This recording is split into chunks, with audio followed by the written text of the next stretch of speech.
Wow, we're live. Good morning. How's it going, everyone? How is it going? So glad you could join us this morning on our broadcast. Thank you so much for joining us this morning on our broadcast. It's going to be a good day. It's Thursday. It is Thursday, right? It is Thursday. It's a thoughtful Thursday. We're going to have a great time this morning as we continue to talk about what matters, all that matters. And I take courage from your presence. I take courage from welcome to Periscope, everybody. Welcome to Twitter and Periscope. Thank you so much for those of you who join us on our different platforms.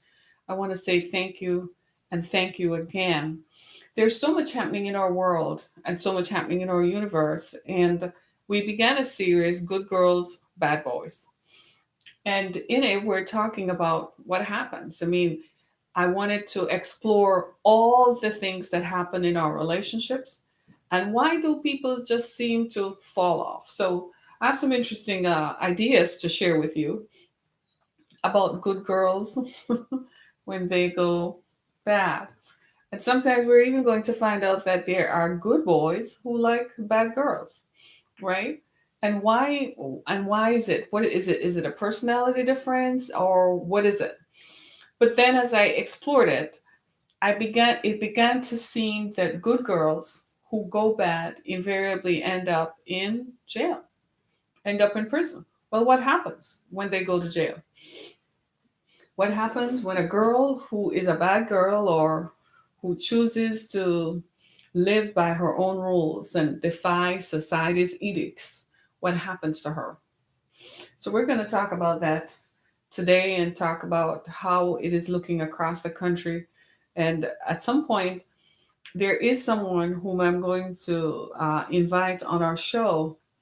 I am going to try to nail her down next week, right? Or the week after.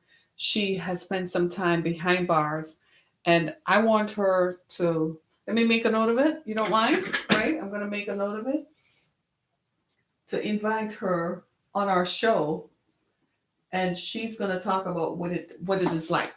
She spent some time behind bars. She'll tell you more about her story and what it felt like. She spent more than a year behind bars. So we're looking at, and frankly, I'm going to be honest with you. As far as I'm concerned, an hour behind bars is too much. 10 minutes behind bars is too much. That's how I look at it, right? Uh, we're going to look at what happens to women while they're incarcerated, black women, white women, and Hispanic women, Native American women, Pacific Islander women. What happens when people end up behind bars? We're going to talk about that at for a period of time.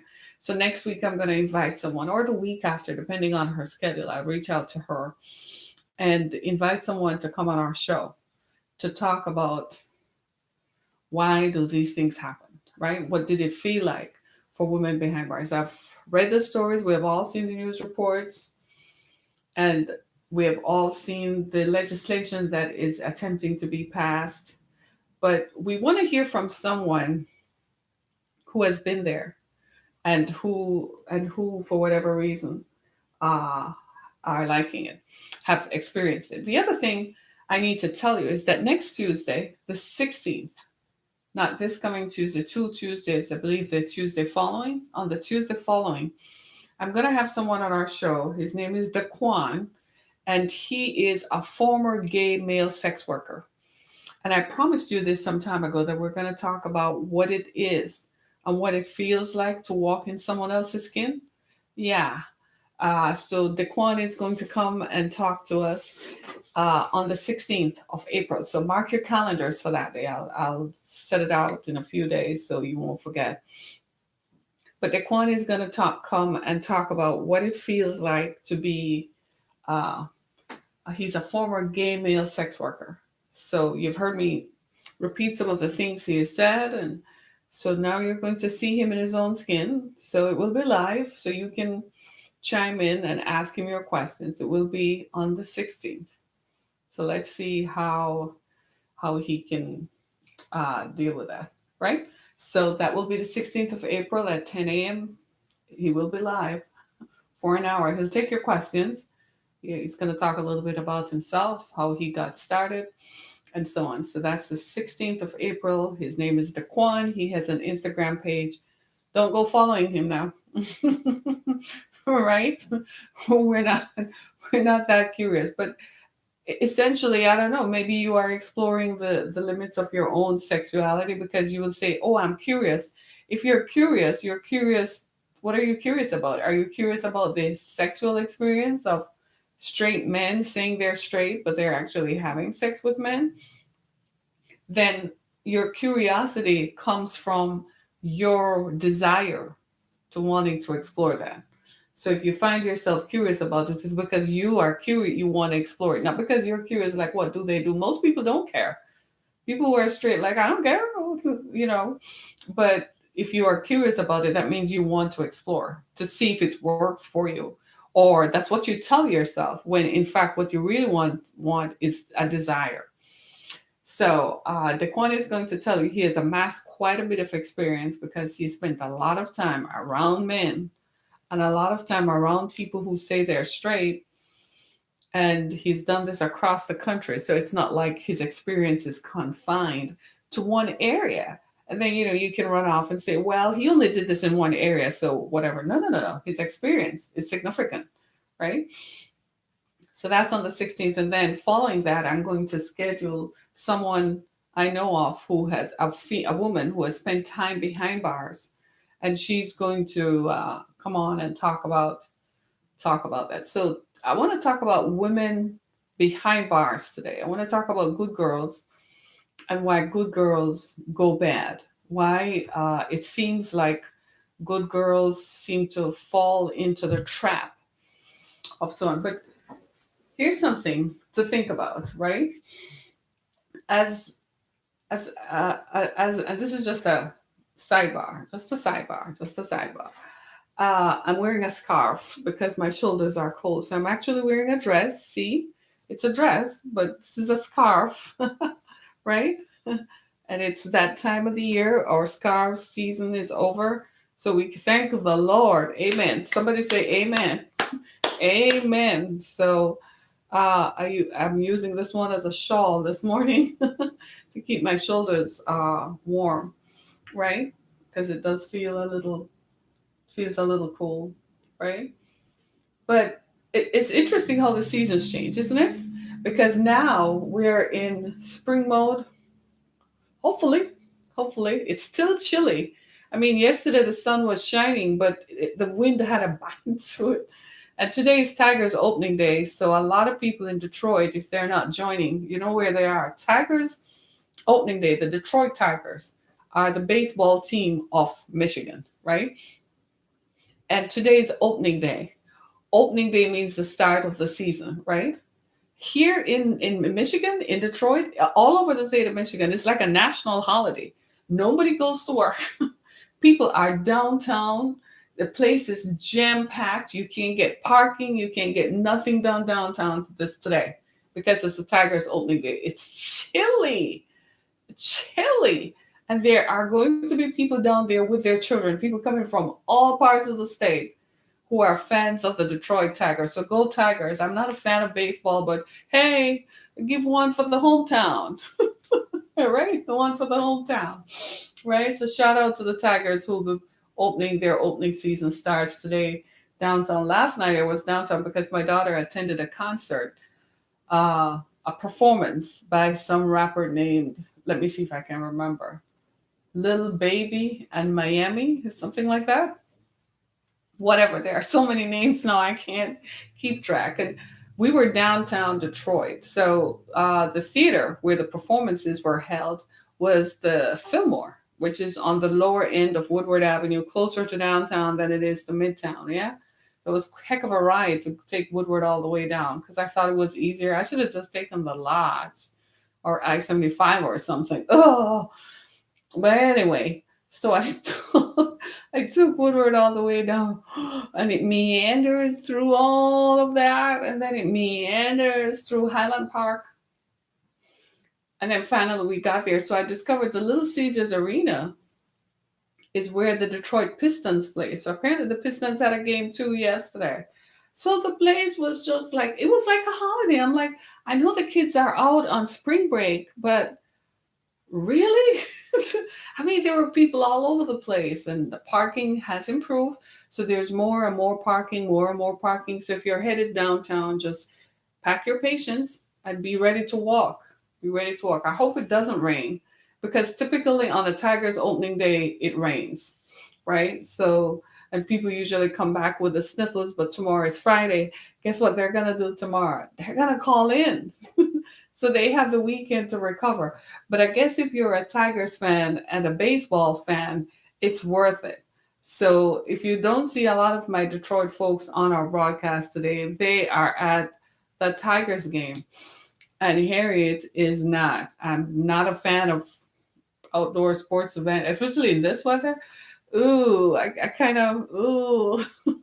Last night, just driving through the crowds to drop her off was something else. I was like, but anyway, such is life, right? Right? Such is life. So we continue. We continue. The drama of life continues. Sometimes you have to engage and so on. No, I'm not a germaphobe. No, I don't have a fear of crowds either.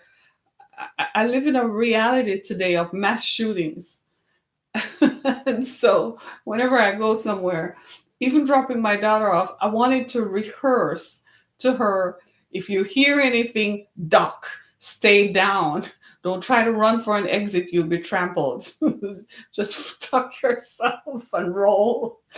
And then I said, stop, stop, stop. I said, stop the paranoia. I was like, stop, don't tell her that. Let her live in their teenage world and go to a performance, something they can remember, and just enjoy the performance and enjoy seeing one of their favorite artists perform without fear of this mass shooting spectacle that public life has become. Public American life has become, I should say, right? Because I have viewers from all over the world who join me. So here in America, there's this constant awareness that we have that at any time someone could do the unthinkable. And so it keeps us on alert. So, you're taking your kids to places and you're like, it's so bad now that I think it influences a lot of people from even going to safe spaces, places that were considered safe, like a church, a worship temple, or a mosque, right? Or what the places where the Muslims go to worship, the mosque, right? Those used to be safe spaces for all of us to worship in, and now suddenly it's not. You go to worship, your guard is down, you think everyone is like-minded and everybody is on the same page. And instead you hear pop pop pop pop and rat tat tat tat tat or whatever guns sound like, or the bark of guns, and suddenly it's not what it is, right? So just crazy stuff, right? It's crazy stuff. So here in America, it's what public life has become. So you're everywhere, even driving through, if you there's some major sporting activity, even just driving through it, you're still like, okay, we made it out, but you're not saying anything to anybody. You're just laughing and going along with it. But at the back of your mind, you're like, thank you, Jesus, get me through it. Thank you, Jesus, get me through it, right? So today I want to talk about women behind bars. It's from our series, Good Girls, Bad Boys. And while the disclaimer here is that we're not saying that all women behind bars are behind bars because they're bad. We're saying bad things happened to them. And sometimes not of their own making or creation or their own volition, but they become a victim of circumstances, right? So we wanted to talk about women behind bars, and I want to shed some light on it, just to so much so that we are aware, so that if we ever encounter someone who has been behind bars, perhaps exercise a little bit more awareness or a little bit more care in how we criticize, or a little bit more care in how we discuss their experiences. What I have found is that from my own story, it's something I had never thought about. I just, like everybody else, just made the assumption that if you end up in jail, you go there because you did something wrong, right? Or you did something bad. It never occurred to me that there were other factors that could prevail, that could cause this. Now, in putting it into context, really, a lot of folks, women who end up behind bars for three reasons, the three primary reasons. And this is not going to shock any of us because we can almost say what it is, right? Uh, One of them is physical abuse, sexual abuse, right? Right? Those are primary factors. The second one is what? Guess. Drugs, substance abuse. hmm And the third one is violence, right? So they're either physically abused, they end up because of substance abuse, or they end up there because of one of those risk factors. And I find it interesting because here's some numbers. In the last 25 years, they've seen a 25% increase in women going behind bars. Uh, there are currently 1 million women on probation or parole. Is that shocking? Very, right? 1 million women. There are currently over 200,000 women behind bars across the country. Here in Michigan, I don't want to go there. I don't want to examine that. I'm finding that more women are going in for use of recreational drugs. That's a real statistic. So she's driving down the street because she just had a whiff or a spliff, and she's ignoring where the good girls, bad boys thing come in. She's ignoring society's conformities. Society's teachings are that if you want to smoke weed or you want to use substance abuse, do it in the privacy of your own home or in the privacy of a controlled setting. Some women are driving down the street while they're smoking, or they have it in their car. They're flouting convention, yeah, and they're literally tossing their lives up. So you get pulled over, and what happens? You're at the mercy of the criminal justice system because now it becomes a case. Depending on how much you have on you, it is either a felony or you're going to serve some time, but you're definitely going to get a visit to county. Most likely it will appear on your record, on your criminal, that you have a criminal past. Is it worth it to be a bad girl? Is it worth it to flout convention? Absolutely not.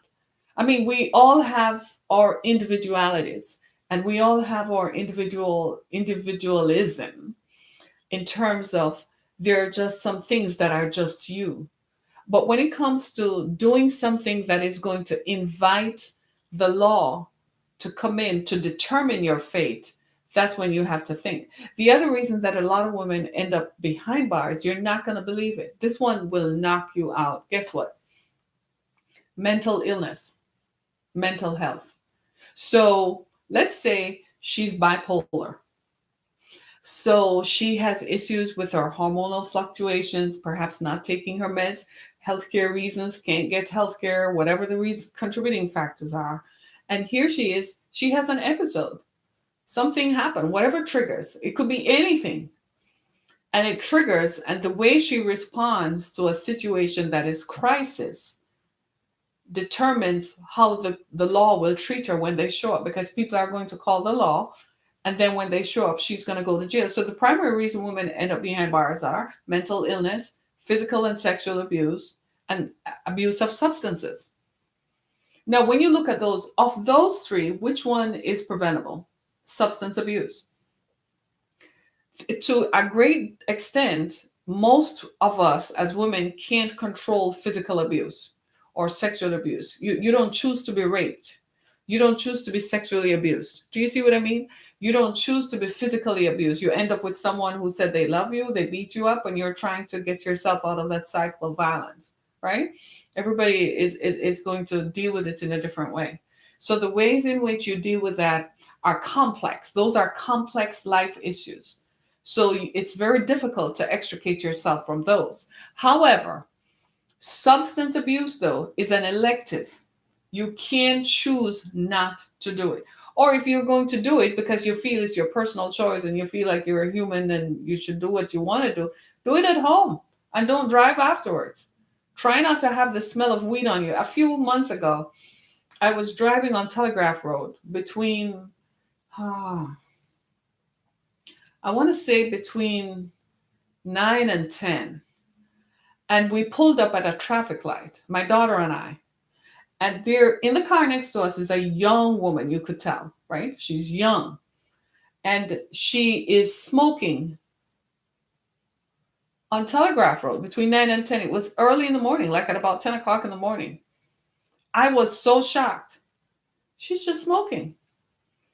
And she had the windows down. And I'm like, is she inviting the police to come and, do their thingy or what? That's just crazy. I said, that's a girl who has never been to jail and who looks like she's going to visit there very soon, because if she has been to jail, she's not going to do that to go back in, because you know how horrible it is. The story of women behind bars in America is unbelievable. And America is a first world country. But the story of women behind bars, the conditions that they live under, is indescribable. So when you see someone free outside, flouting convention and inviting that, you have to ask yourself, I'm like, she must have lost a screw or 10. Because doing that is immediately going to have the what? The cops pull you over. So they pull you over and the smell of it is in the car. So even if she throws it out, they're still going to smell it. They're going to search the vehicle. How many of us have ever seen cops pull someone over and they're stripping the vehicle down? Is that look? And the person who drives the vehicle is not behind the wheel anymore. They're now sitting in the back of the cop car.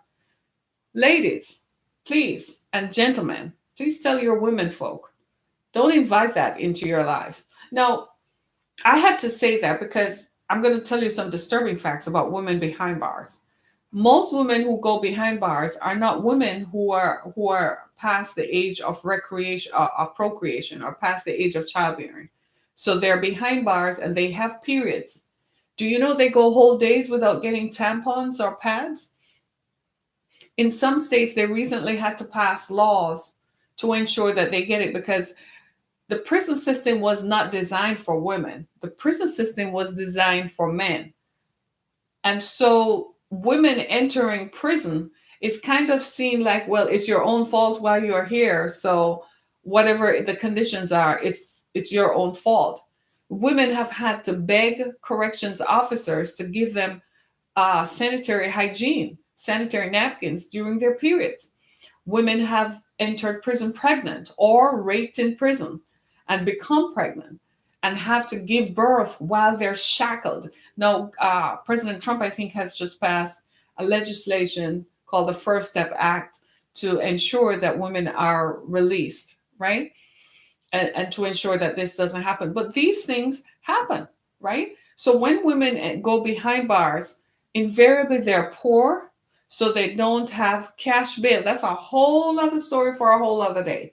So they don't have enough money for cash bail, and so they end up behind bars and they stay behind bars. How many people, the rate of the number of people who are in prison because they're poor, not because they did something wrong, but because they enter jail and they don't have the money to pay for bail. With all the stuff that's going around in our society today, it would seem to me that the first thing we ought to do is to try to avoid that as much as possible, right? So ladies, please, and men, please tell your women folks, stay away from retail fraud. They will lock you up and shackle you for that. So don't go into the stores and take stuff that does not belong to you and think the cameras aren't everywhere. Ladies and gentlemen, there are cameras everywhere.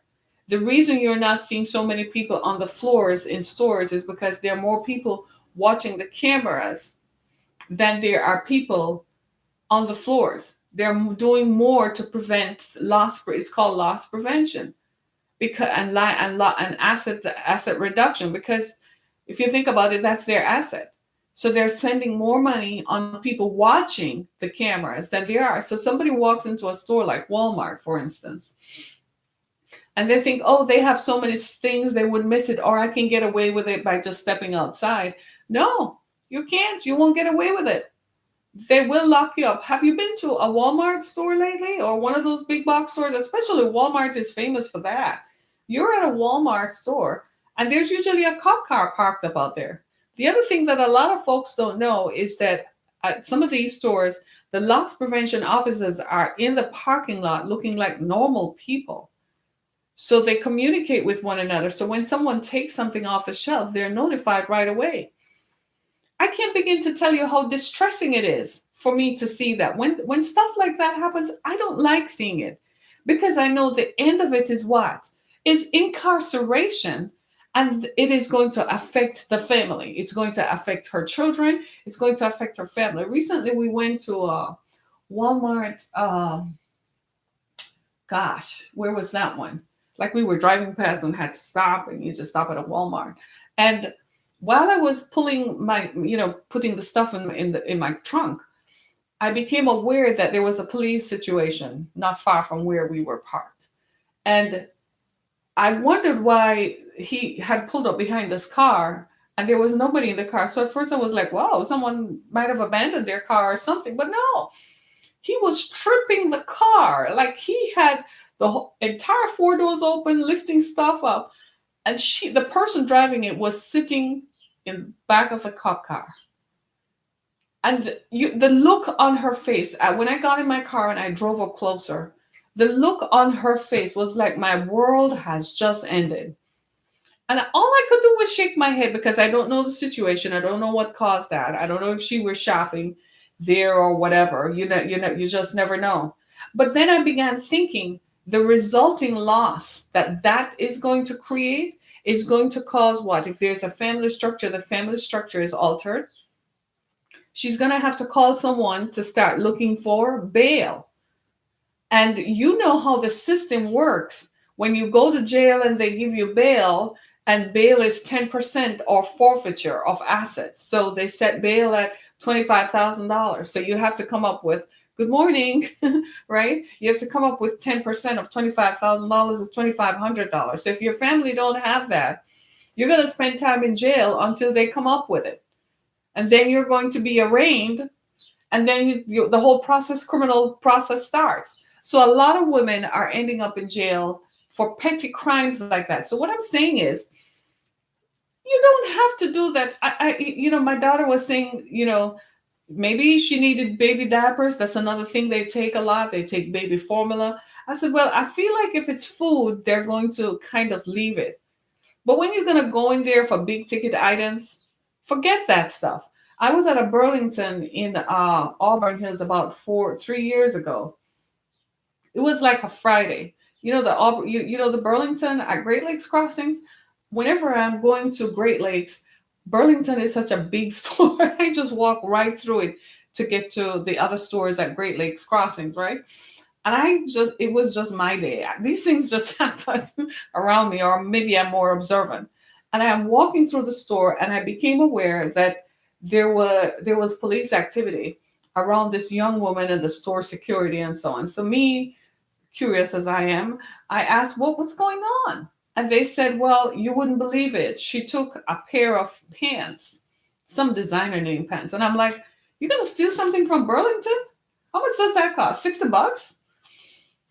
Do you see what I mean? But to her, it might have meant something else. And her friends were there.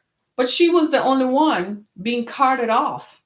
So I was looking at the situation and I'm like, could they have just let it by? You know what? The store manager walked up and said, every time we let this by, our loss prevention is huge. They keep coming back. Other people, they come back in, we'll develop a reputation for not pursuing people. Do you see what I mean? And these are some of the contributing factors why women end up in jail. Now, mental illness is a separate block by itself, right? And people who are mentally unwell deserve to be treated as if they are mentally unwell, and they deserve medication to help them. Putting them in jail is not the answer. So they have issues. Medication works, it doesn't work, it's a bad day, it's a good day, whatever happens. And before you know it, something escalates, the situation escalates, it's totally out of control, and they end up where? They end up in jail, right? And when they go to jail, that's it. Sometimes the family leave them there because the family can't control them when they are out. Sometimes they're left in jail because the family are poor and can't afford cash bail. It's one of the reasons why there is a movement across the country to get rid of cash bail because it has contributed to the population in prison. We got to be a little bit more humane. This is not the 1800s nor the 1700s when we put people in jail just because they can't speak for themselves or just because they can't talk for themselves. That's got to stop. What you're doing is creating a nation of convicts. That's what happened in the 16 and the 1500s and the 1700s that created the colonies of America and Australia. There were a nation of convicts in Great Britain, and they had to get rid of them when they got out of jail. They had nothing else to feed them. They couldn't feed them. They couldn't clothe them. They couldn't do anything. So they sent them to Australia and to America to get them out of the country so that they wouldn't be raping and killing and pillaging everybody who lived in Britain. And they sent them here, and here 250 years later, here we are. Do you see what I mean? So we can't become a nation of convicts. We can't become a nation of convicts. We've got to do better, right? And so people who are mentally unwell, we're going to have to look at them from a different context. Now, as far as I'm concerned, if you're going to do recreational drugs, then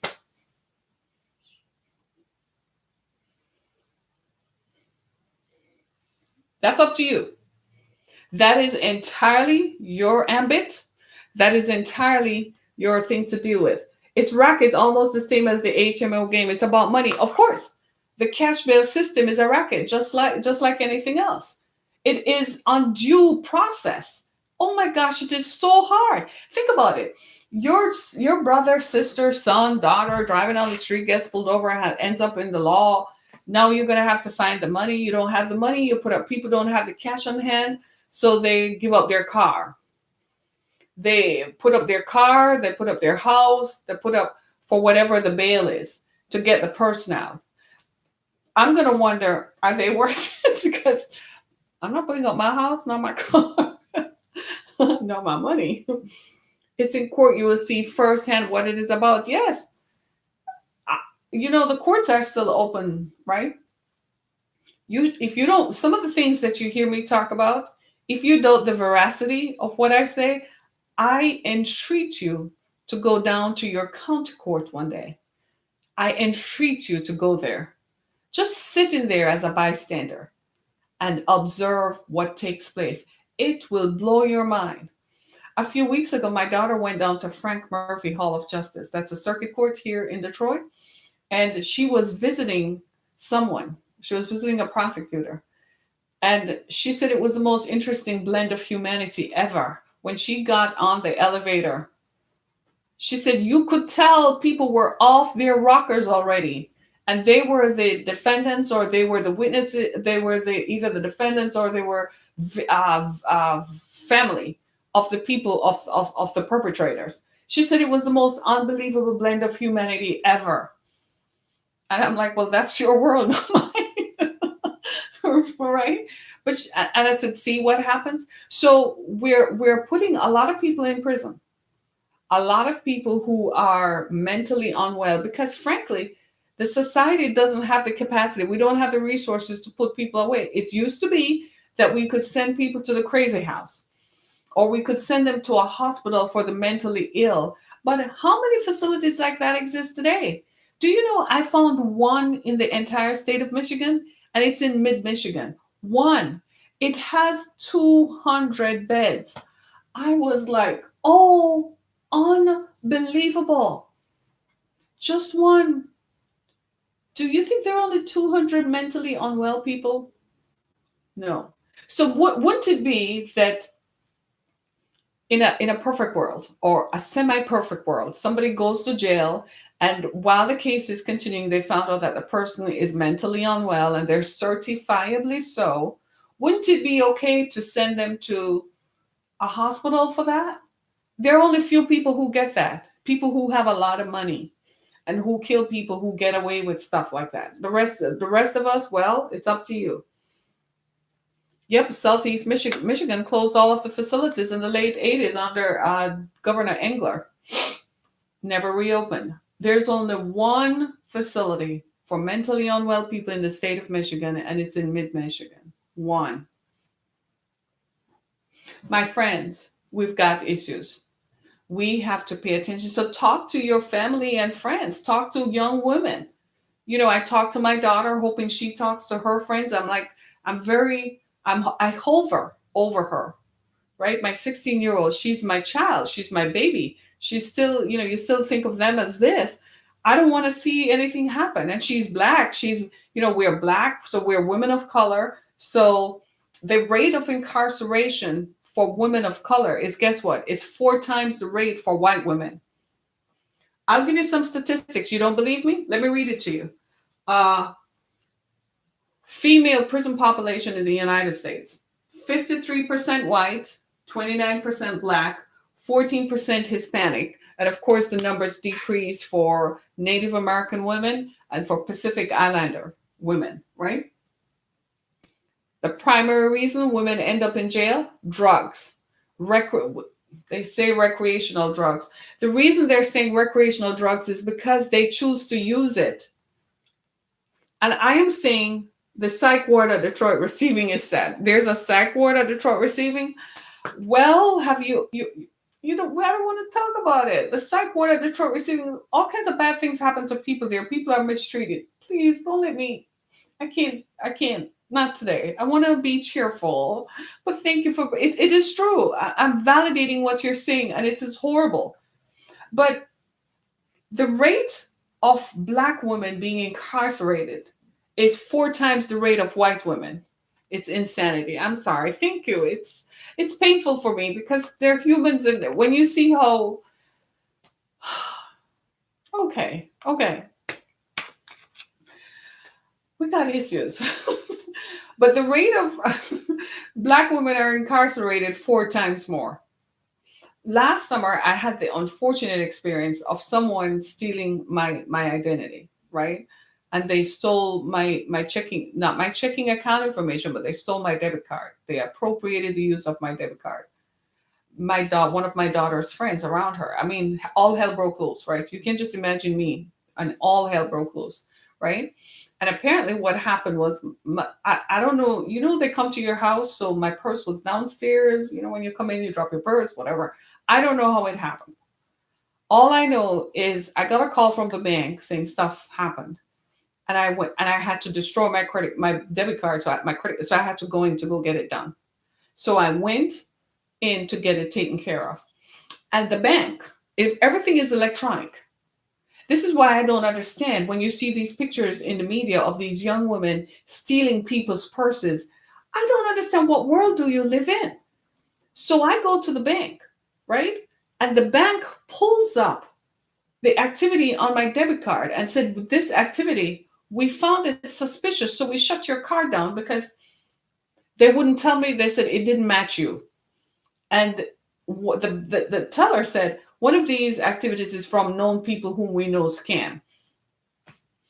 Can you believe it? And they pulled up the activity. They could tell me where the person used my debit card, what time, what email address they used to log into Amazon, and how, and what day and time. So the young lady could not say it wasn't her, right?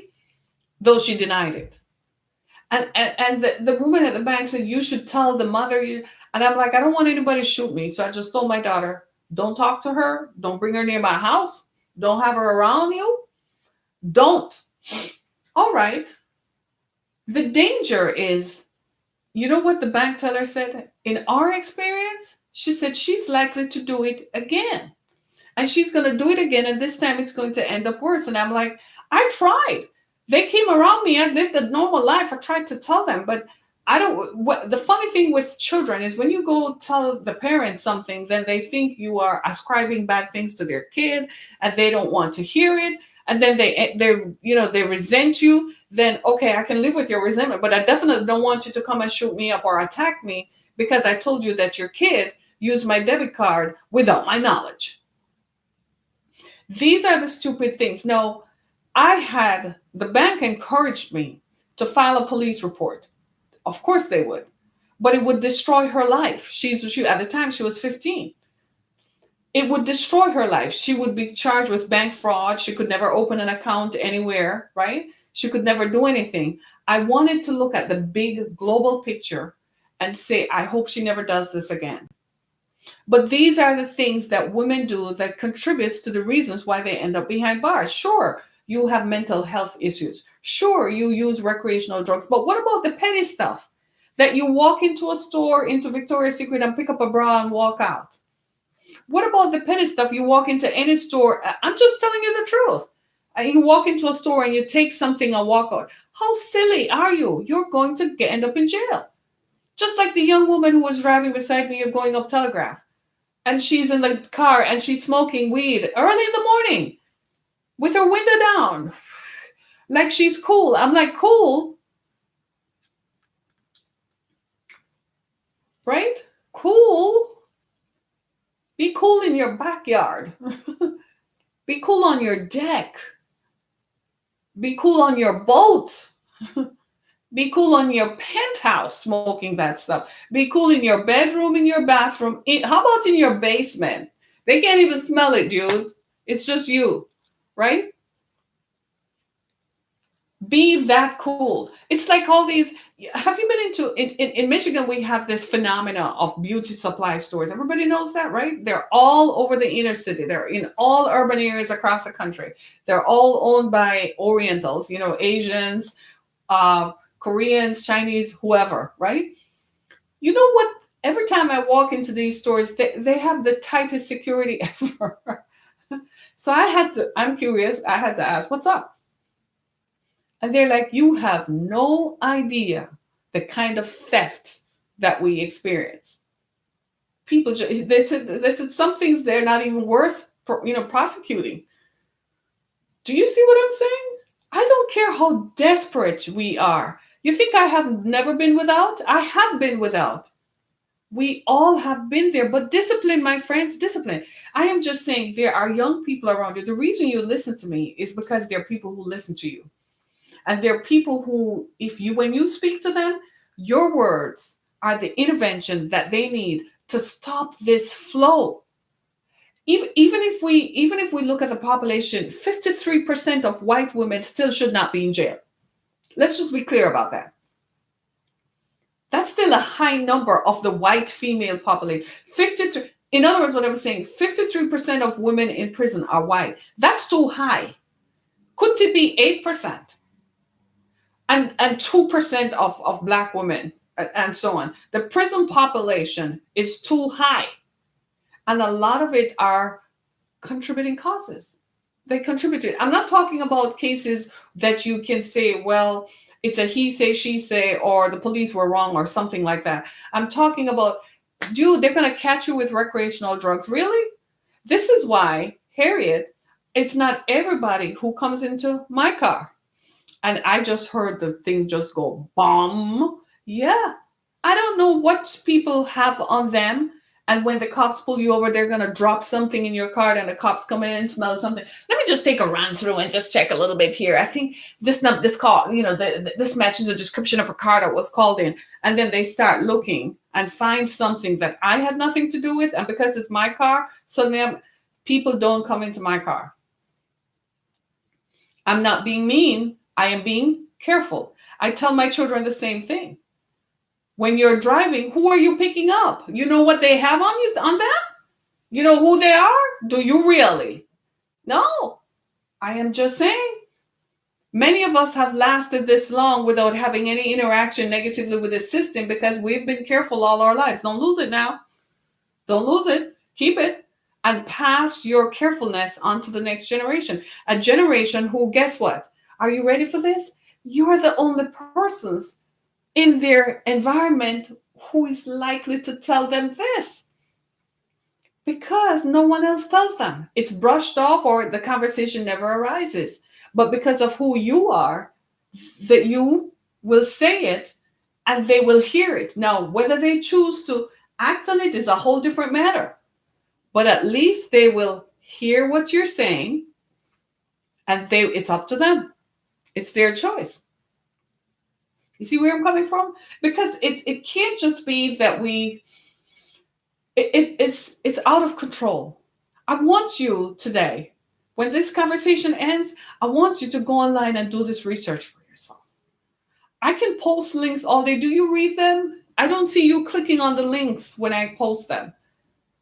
Because if you go online and read this stuff, it's going to give you the headache that it gave me.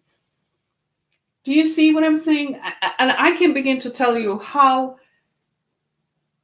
it's, when you look at the big picture, you have to think globally, or universally. You have to think about what happens across the country in all stratospheres and in all stratas of society.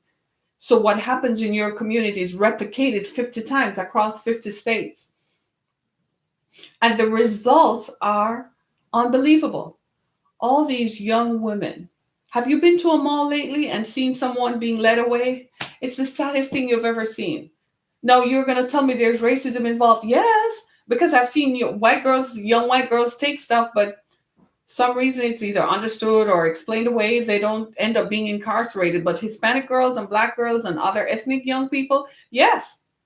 So start teaching your kids, don't touch it if it ain't yours. You want something, you ask for it, and you wait until you get it. But you don't go looking for it. It's one of the reasons why when they become teenagers, encourage them to go to work. Let them have a little job. 15, 16. I used to be averse against that thing until I recognized that there is some truism to it. What it teaches them is what? To work for what they want. It builds a work ethic. For the rest of their lives, that's all they will think about. I want something, I got to go to work to get it, to make it. Good values, right? And the other thing we need to do, just watch your young people. Young people in this country, white, Black, green, yellow, red, all of our young people are at risk for drugs. Like, seriously. Start checking them. Smell your children. They're yours. They live in your house. They eat your food. They carry your DNA. If you were to do a DNA post on either of my two girls, it's going to come back like 99.999% that they're mine, right? So I tell these little people, you're mine. You're going to do as I say. I'm trying to protect you, to hold you, so that you will have a future. That's the same messaging that we have to give them. When you discuss these things, I have conversations with my children. We talk about everything under the sun. We also talk about this. What leads to mass incarceration of women? Why are so many women ending up in jail? And it's not cool to be a bad girl. Just tell them it's not cool. Well, first of all, smoking is going to give you lung cancer. So, I have a disclaimer for that, right? Drinking is going to give you liver cancer. It's just not cool. And flouting convention. It's okay to, some people want to test the borders of their life experience to see how far they can go. I'm not cool on that. Maybe because I'm a person of color, I already know that I have stricter boundaries than anyone else does. So if something goes wrong, they're likely to start looking. Don't look at me. You see what I'm saying? But for some of our young people, they like to push the needle. I see it in young people all the time. It's like a few years ago, I was at a banquet in Lansing, and it was organized by an organization called Michigan Safe and Just. That's what they're called now. They used to be called CAPS, Community Alliance Against Public Criminal Justice Reform, for people who are incarcerated or people who are emerging from incarceration. So we were at this lobbying session, and I met a gentleman who is a representative from Grand Rapids. He's a white man. He was a prosecutor. And he told me some of the most horrific stories at that convention that I had on incarceration that I had ever heard live, like in my ear, not something I read, not something I saw, not a study that I saw. He said to me that what pushed him to become a representative, to get behind the process of influencing legislation, was his own experience as a prosecutor. And he said this. He said in his community in Grand Rapids, if a white kid, a young white boy, gets into trouble in school, the parents are notified, and the parents come and pick him up and take him home. But a Black kid, if he's 7 or 12, guess what? The police gets called. He's shackled, he's taken downtown, and the rest is history. He has a record. And he said when this began to happen over and over again, he began to realize This is policy. This is policy. It created mass incarceration. So he began to look at it as a prosecutor from a different angle. Well, how can we prevent that? There has to be legislation that defines and that controls how these things are policed, or how these things are judged or adjudicated, right?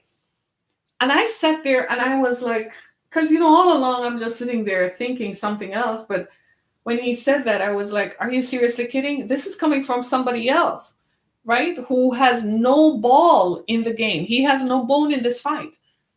So his opinion is even more valuable, right?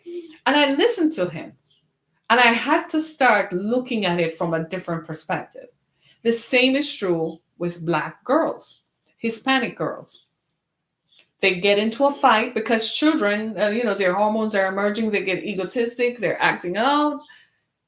And they end up being called down, not to the principal's office, but the police come in to them.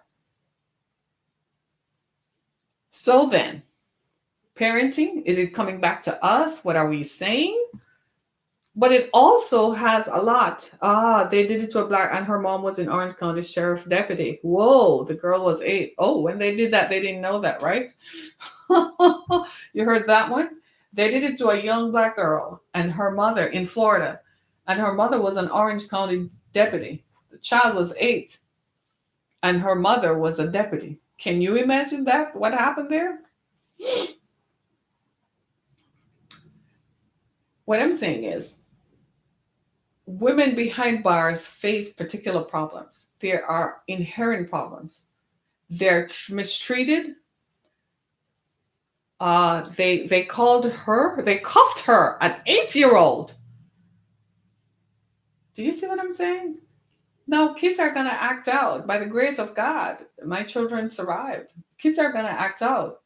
We have to, and sometimes they're picked on, they're bullied, and when they respond, the way they respond and how they respond determines what happens afterwards. It's crazy. And something like that. See, that 8-year-old now, she has a record without her mother knowing it. A record was created with her name on it. And that record says she's likely to have behavioral issues. That's the hidden story. So that record is going to follow her right through to college.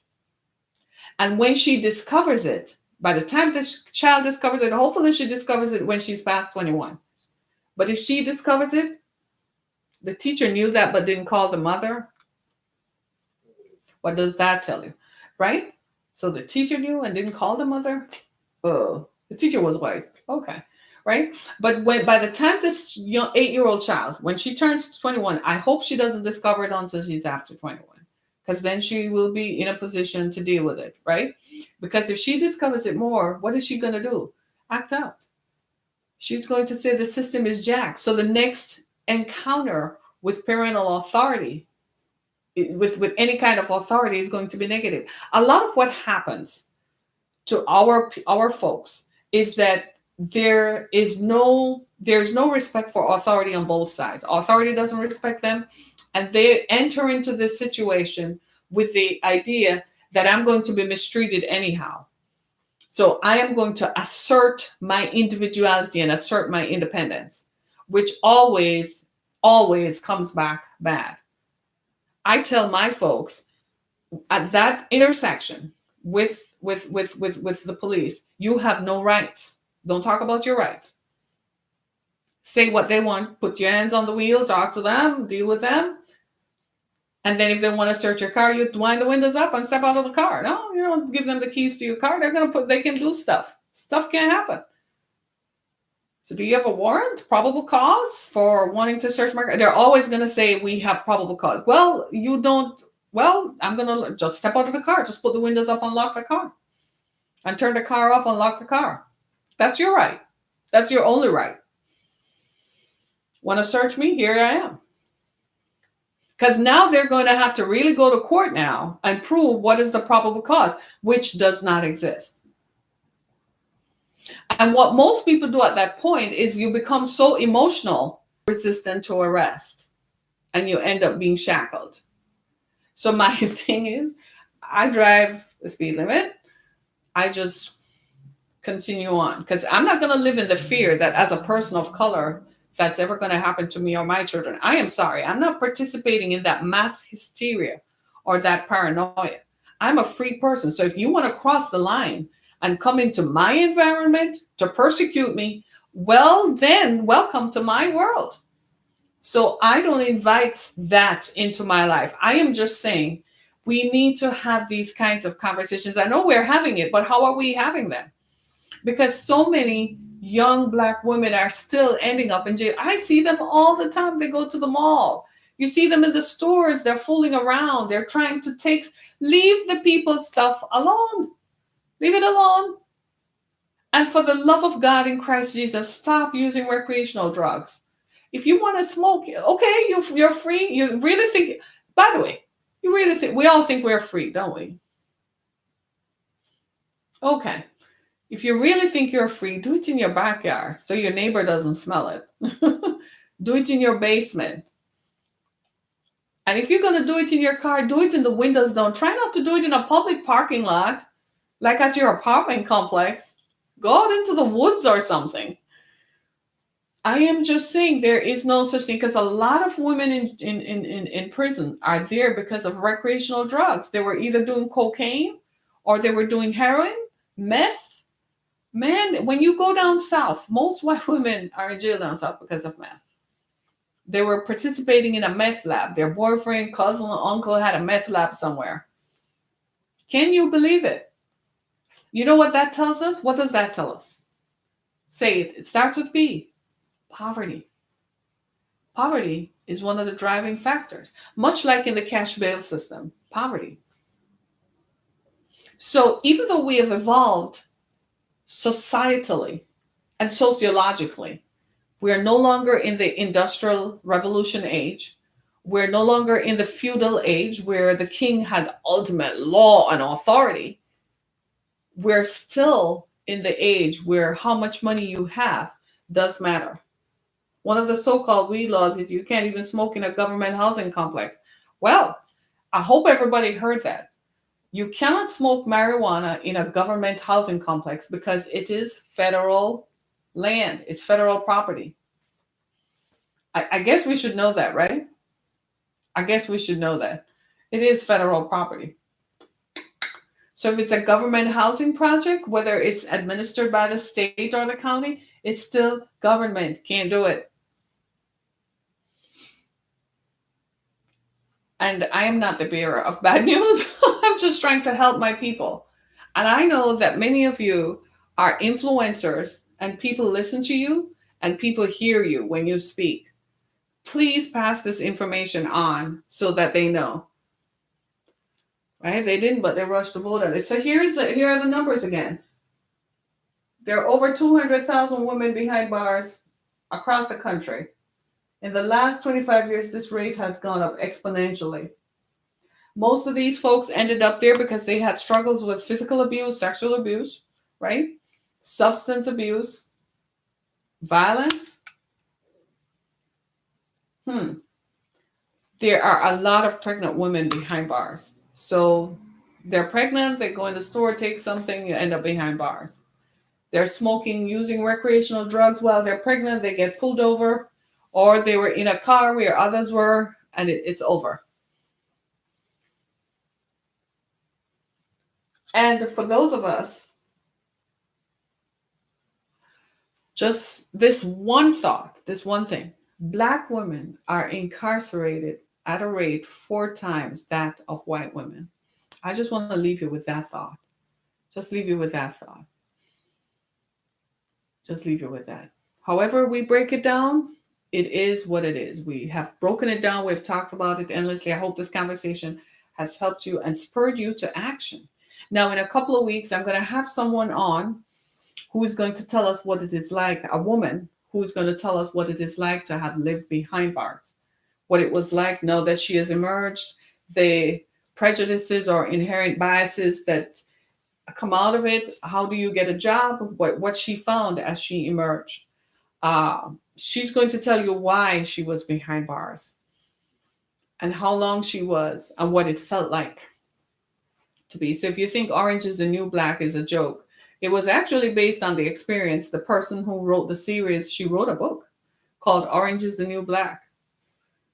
So it's based on a series. It's based on someone's experience. She spent time in jail because she followed a bad girl around the globe and ended up doing time. So many of these girls end up in jail because they're following their friends. Their friend was smoking, they joined her in smoking, they joined her in doing weed, they joined her in doing heroin or cocaine, they joined her in taking stuff from folks, scamming people's credit cards, using people's credit cards.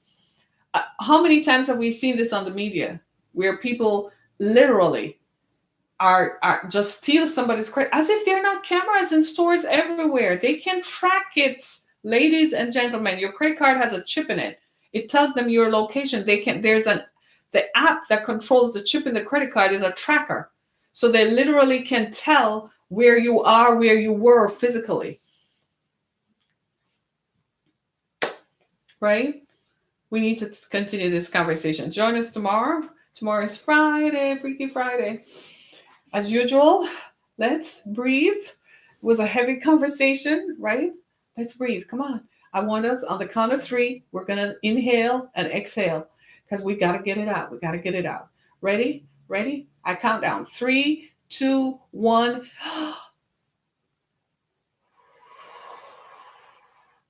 See that? That was refreshing. That was refreshing. I can hear your silence. Thank you. Thank you. As we meditate on this today, I want us to think of hope. There is hope. The hope comes from you and I. The hope comes from you and I talking with as many women as possible, many young women as possible, and telling them, encouraging them to seek education, to seek opportunities, and try to minimize these situations that is likely to rob them of their life. Because having no freedom is having no life, right? Be blessed, everybody. Thank you for joining me today. It surely was a pleasure to be here, and it's an honor and a privilege. I need you to do me a favor. Could you do me a favor? I need you to go to the ExodusFoundation.com. Right on our homepage is a thing, contribute. Click on that and make a donation to our organization. We're a 501c3 organization, which means we're entirely tax exempt. We're entirely tax deductible. So any purchase you make is entirely tax deductible. That means you can claim it on your taxes next year. So the ExodusFoundation.com, go there and make a donation to help us to continue to do what we do. You see what we do, talking to young people. The conversations we've had with survivors of human sex trafficking is what is pushing me to get all this information out, because I want to help as many people as we can. Thank you so much for joining me this morning. Be blessed, everybody. See you tomorrow, right? Opening day. Go Tigers. Go Detroit Tigers. Go Tigers. Hey, Facebook. Love. Thank you so much, everybody. Be blessed.